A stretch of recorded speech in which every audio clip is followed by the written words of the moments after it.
Vítajte v ďalšom videu, vítajte v teste pick-upu SsangYong Musso Grand. Niečo som si s Musom odjazdil, takže už mám nejaké poznatky a niečo spolu zistíme. Pri tom, ako budeme plniť sny. Vysvetlím, totižto častokrát nám naši známi alebo aj čitatelia volajú, píšu, keď nás stretnú, povedia, mám takýto nápad, že by ste mohli spraviť a my si to tak dáme do šuplíka a keď je správna príležitosť, tak ho vytiahneme. Toto nastalo aj s Musom, kamoša Jana z Uliča, ktorý mi volal, že má 15-ročného syna, ktorého strašne bavia pick-upy, takže ak nejaký budem mať, mám sa mu ozvať. Tak som mu dal vedieť, že mám SsangYong Musso. A oni dobre zvážime a potom mi volal, že vieš čo, že predsa len tak možno, keď budeš mať nejakú Ameriku, nejaký RAM. No a to je to prvé zistenie o Musovi, o Muse. Že áno, ten pick-up pochádza z Ameriky a má to Musso ťažké sa do tejto triedy včleniť, pretože tam dominuje Amerika, Toyota a dajme tomu, že ešte si tam našiel cestu aj Volkswagen. SsangYong to pritom už nejakú chvíľu skúša. Od roku 1993 bolo síce Musso vyrábané ako model SUV v spolupráci s Daimler-Benzom, ale od neho odvodený Musso Sport bol už pick-up a štartoval zhruba o dekádu neskôr. V roku 2018 prišla akoby druhá generácia a ja sa veziem v jej facelifte. Na rozdiel od konkurencie sa juhokorejský pick-up prvoplánovo neoháňa pracovnosťou ani históriou. Musso bojuje inými zbraňami, aby sa do tejto triedy dostal, k tomu sa dostaneme, ale poďme späť k tomu snu. Teda nebudeme plniť sen Janovi z Uliča, jeho synovi, ale budeme plniť sen našej kamoške Vicky.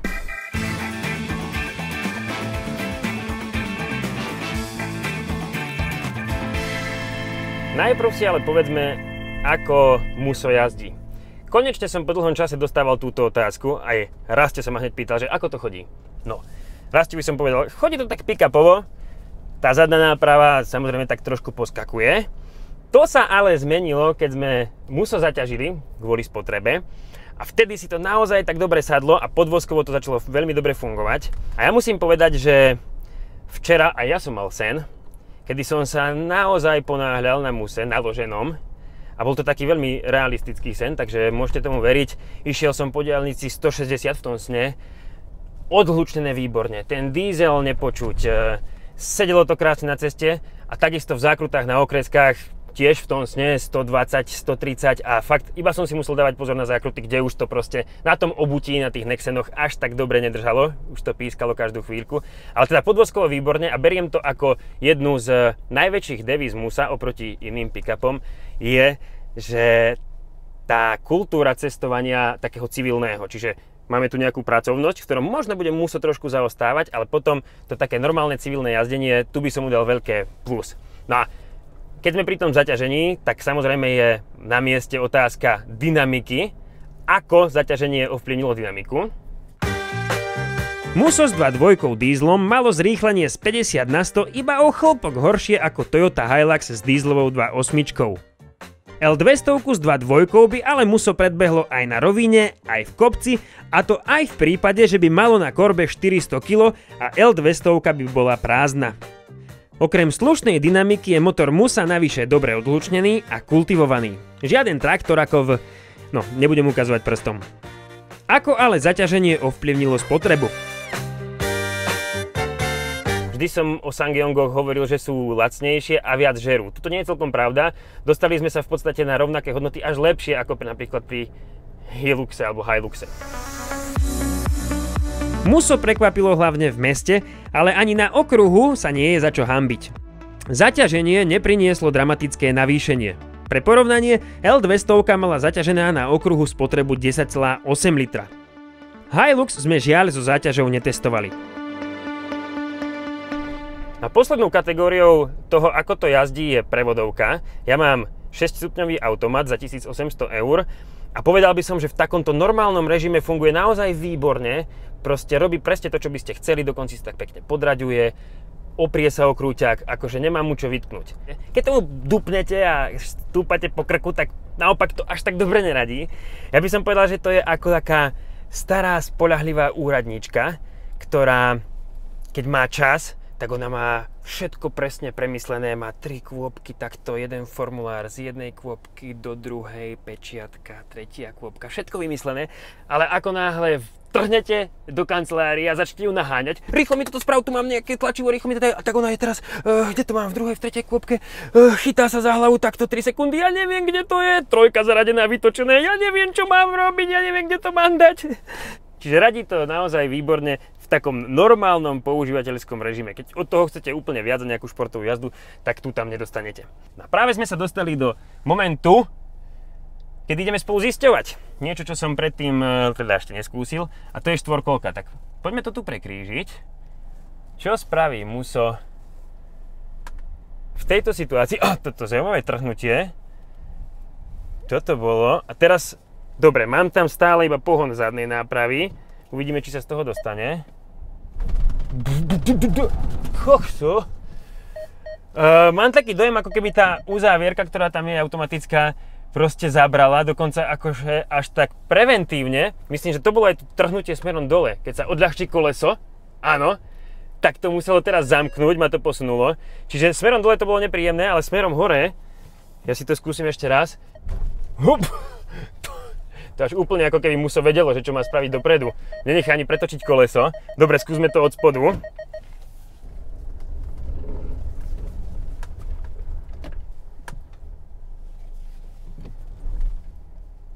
To nemá žiadny problém. Veď ja som stále v pohone zadných kolies, vážený. Áno, uzávierka zadného diferenciálu je súčasťou paketu Premium Plus a áno, je automatická. M-Locker dodáva firma Eaton a to, že funguje mechanicky a automaticky, má svoje výhody aj nevýhody. Reaguje rýchlo, ale reaktívne. Na druhej strane diferenciál neviete uzamknúť napevno, čo sa vie v niektorých situáciách hodiť. S prázdnou korbou sú niekedy možnosti zadnej nápravy obmedzené, pri zaradenej štvorkolke a redukcii cítim absenciu uzávierky medzinápravového diferenciálu a poriadnejšieho obutia. Svetlá výška 210 mm je u pick-upov z tých najslabších. Keď to zhrniem, na extrémnejší offroad nie je Muso stavané, ale už iba so zadnou nápravou toho dokáže veľa. Ty kokso, či skúsime zacúvať?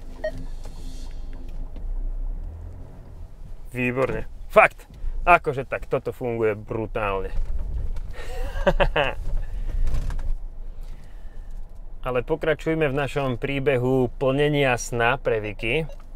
A v tom sne figuruje voda. To je to, prečo sme tu, nie pre nejakú brodivosť. Musa. Poznáte miesto, tu sme už boli veľakrát. Akurát sa tu potrebujem otočiť, aby som sa dostal korbou bližšie k potoku. No tej vodičky teraz nie je veľa. Všade je málo. Pekne.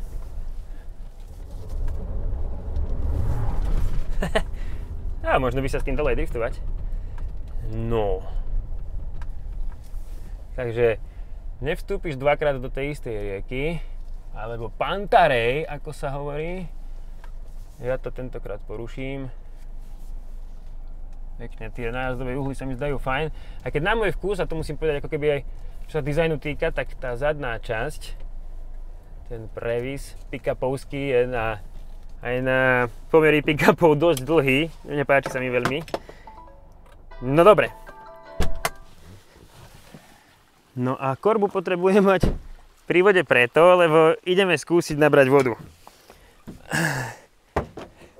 Popri tom si môžeme povedať, že tá korba je dlhá 1570 mm, hlboká 570 mm a dlhá 1610. To znamená, je tu otázka užitočnej hmotnosti, koľko na tú korbu môžem dať. No, v prípade toho, že máte Muso s listovými perami, tak užitočná hmotnosť je 1 tona plus minus. A v našom prípade 5-prvková náprava znesie 800 kg. To znamená, objem korby sme vypočítali na niečo menej ako kubík a pol, 1500 litrov.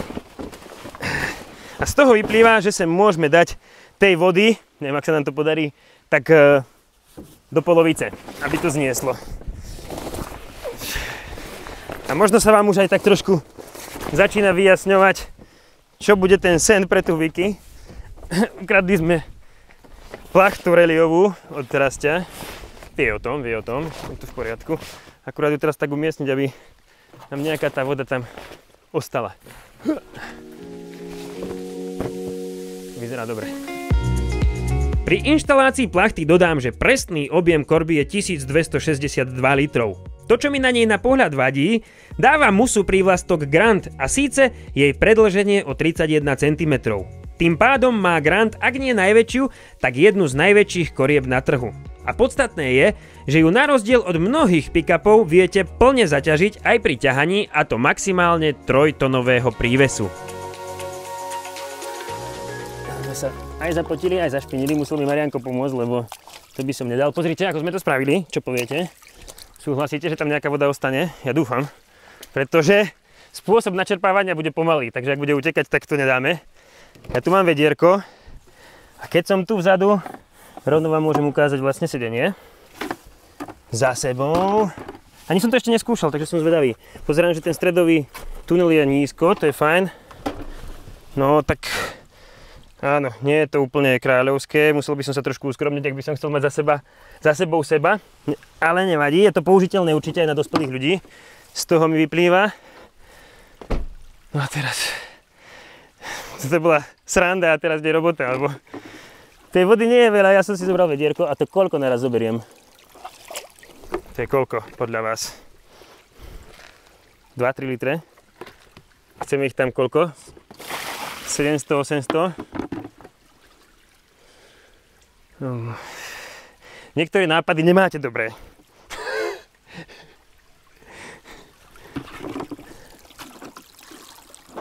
No dobre.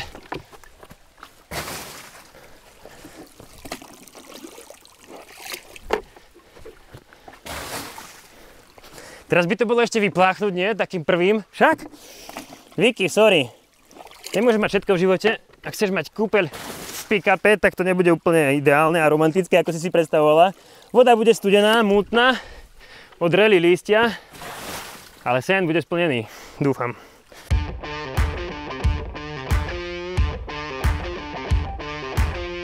Vždy treba hľadať to pozitívne. Bolel ma chrbát a tak som sa potešil poloprázdnym vedrám.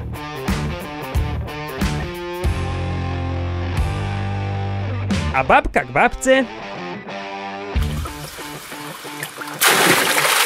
No dobre, to by už asi stačilo. Doplníme z našej testovacej vody, čo vozíme. Aspoň to bude menej mutné a trošku teplejšie. Akurát prvé metre odhalili slabiny nášho dizajnu.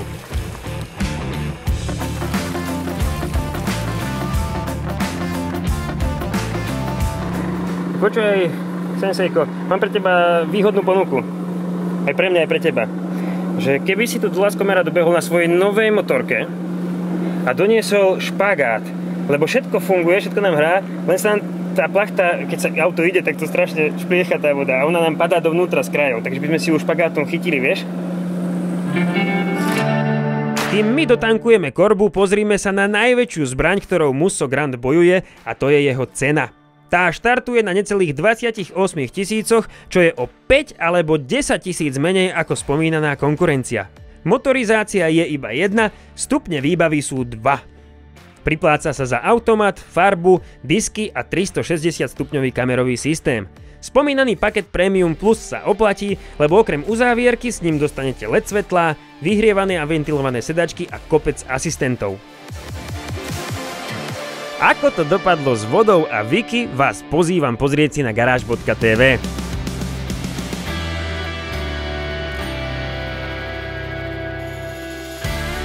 Celkovo hodnotím Musso ako príjemné prekvapenie. Je to pick-up s až prémiovým interiérom, kultivovanou jazdou a zaujímavou cenou. V úžitkovosti nezaostáva, akurát sa viac ako do ťažkého terénu hodí na cestu, kde exceluje. Vadilo mi iba ľahšie riadenie, slabšie audio a mizerné obutie, ktoré našťastie viete hravo vyriešiť. Ďakujeme za sledovanie, ahoj, vidíme sa na budúce.